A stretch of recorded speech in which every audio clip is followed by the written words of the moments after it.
What is JSON? Is it JavaScript? Is it just for schema? How do we read JSON? And more generally, how do we think about JSON within the context of SEO and GEO? Let's dive into each of those questions, starting with, is JSON JavaScript? So JSON is derived from JavaScript, but it is not JavaScript. It's an independent language.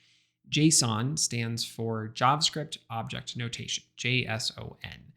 And I think it's easy to maybe get hung up on that first word of JavaScript, but it's really the last two words that we need to focus on, object notation. JSON is a way to notate objects of data. Unlike JavaScript, JSON does not need to be run, does not need to be executed.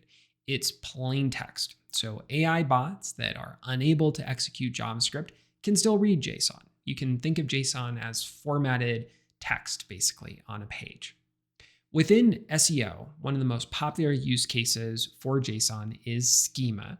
So schema is included on a web page within a script tag. The problem is that regular JavaScript is included within a script tag as well. So we need to distinguish our JSON code from regular JavaScript code.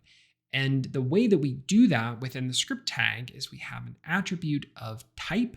And then in JSON, we can set that type to application/LD plus JSON. And this tells bots and browsers that, okay, the stuff in this script tag, you don't need to execute it. This is JSON. This includes that plain text JSON that you need to read and do something else with, but you don't need to execute it in the browser. Like I said, the most popular use case for JSON within SEO is schema. However, JSON is widely used on APIs. It's also used with agentic AI for the new protocols that have been introduced, Model Context Protocol, MCP, and agent-to-agent A2A. So as we start to think about agentic AI and what we need to do there, we have new use cases for JSON and new ways that we'll need to be including JSON within our SEO and GEO or AI search work. JSON is meant to be human readable, but that does not mean it's intuitive. So here's a quick overview of how to read JSON. The two most important concepts to keep in mind is that there are keys and there are values. So a key is an identifier. This is enclosed in double quotes, and it's going to be in front of the colon when you're looking at JSON. And then we have values. Value is the data that's assigned to the key, and this is going to be after the colon. So in this example, foo is the key and bar is the value. We can have different types of values that are assigned to a key. So we have strings. A string is text data, and this is included in double quotes. So in this case, we have the key of color, and it's set to the value of red. Red is in double quotes, so it is a string that is being assigned as the value to our key of color. We then have numerical values or numbers. These can either be integers or decimal values. They are included without quotes. If we put it in quotes, then it becomes a string.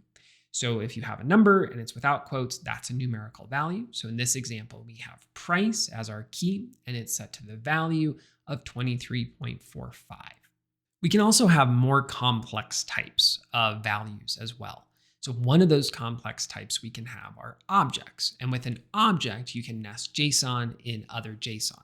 You can tell that you've got an object because these are enclosed by curly braces. So in this example, we have the key of env, and it is set to the value that's an object because it's got that curly brace. And then inside the curly braces, we have more JSON. In this case, the JSON included within the curly braces has two key value pairs. Debug is set to true, import is set to 8080. Another complicated type of value or more complex type of value we can have within JSON are arrays.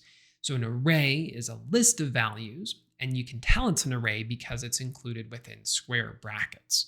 So in this case, we have a key set to args, and then our value is set to an array.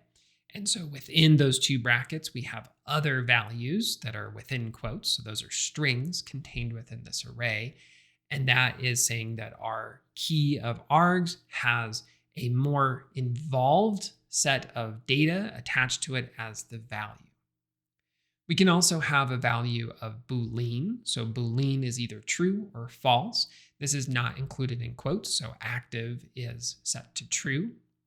We can also have null values. So a null value is an empty value, and it is set to null. So we're saying there's nothing here, right? This is truly just saying there's no value whatsoever. We're not even saying it's 0 because 0 would be a value.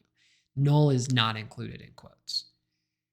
The last thing to keep in mind is there are different types of JSON. So MCP and A2A, those new agentic protocols, use JSON RPC, as do many APIs. Schema uses JSON-LD. JSON RPC, JSON-LD both follow the same basic syntax, but there are slight differences. JSON RPC uses specific message structure for requests and responses. So it's requesting data from an API or receiving data from an API. RPC stands for Remote Procedure Call. You don't necessarily need to remember all of those words, but do try to remember the C, that word call, because that's really what's going on here with JSON RPC, is it's making a call for data. We then have JSON-LD. So JSON-LD uses a special type of key called @context, and @context is mapping the JSON properties to an external vocabulary. The most popular of those external vocabularies is schema.org. LD stands for linked data. We're linking our data included in JSON to another vocabulary, to schema.org. One more tidbit here as we're talking about JSON. The inventor, Douglas Crockford, intended for it to be pronounced like the name Jason, but a lot of people pronounce it as JSON, which is what I've been saying here.